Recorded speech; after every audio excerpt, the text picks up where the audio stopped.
আরে আপনারা কাকে মালিক বলছেন? ও তো সাধারণ একটা কৃষক, খেতে কাজ করে খায়, তাই না? ওকে মালিক বলার কি আছে আমি বুঝলাম না।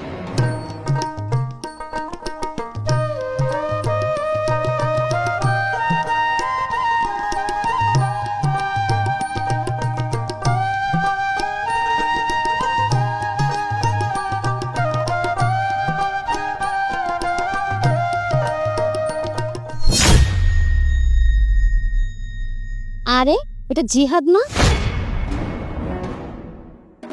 দেখতে তো ওর মতোই লাগছে। ও কৃষি কাজ করছে, ব্যাপারটা তো দেখতে হয়।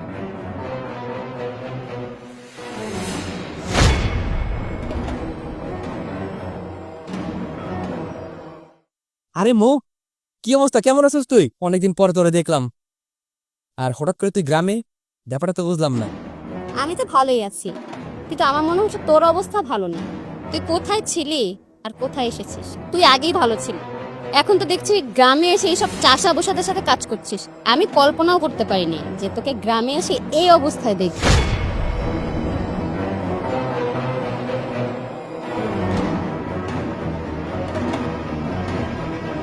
তুই আমাকে এভাবে অপমান করছিস কেন? আরে মালিক, কি সেখানে? আরে আপনারা কাকে মালিক বলছেন? ও তো সাধারণ একটা কৃষক, খেতে কাজ করে খায়, তাই না? ওকে মালিক বলার কি আছে আমি বুঝলাম না। আপনার কাকে কি বলছেন?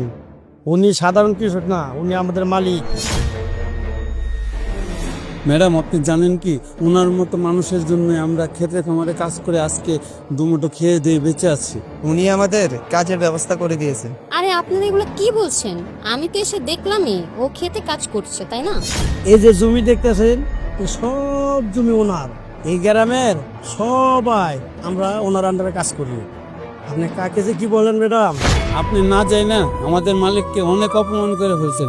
না যাই না এরকম কথা বলা উচিত নয় কাউরে। আচ্ছা আপনারা যান, আমি আসছি। আপনারা কাজ করে। আচ্ছা এবার যাই। সরি রে, আমার ভুল হয়ে গেছে। আমি না জেনে না বুঝে তোকে অনেক কথা বলে দিয়েছি। সরি। হ্যাঁ, তুই পারলে আমাকে ক্ষমা করে দিস।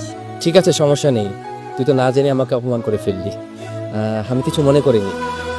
ঠিক আছে, তাহলে পরে দেখা হচ্ছে। তুই তাহলে বাসায় যা, আমার এখানে কিছু কাজ আছে, তো কাজ শেষ করে তোর সাথে দেখা করবে। যা।